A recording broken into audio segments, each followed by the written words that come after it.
தெய்வானை வள்ளியுடன் மணக்கோலம் கொண்டு திருப்பரம் குன்றம் வாழ்கின்றவன்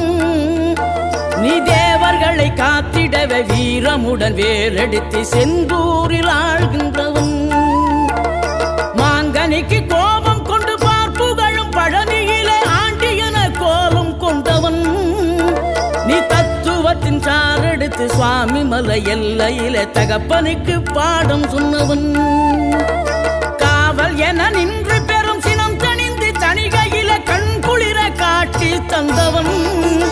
நீ பாங்குடனே கருள் தரவே பழமுதிரும் சோலையில பரஞ்சோதியாய் நின்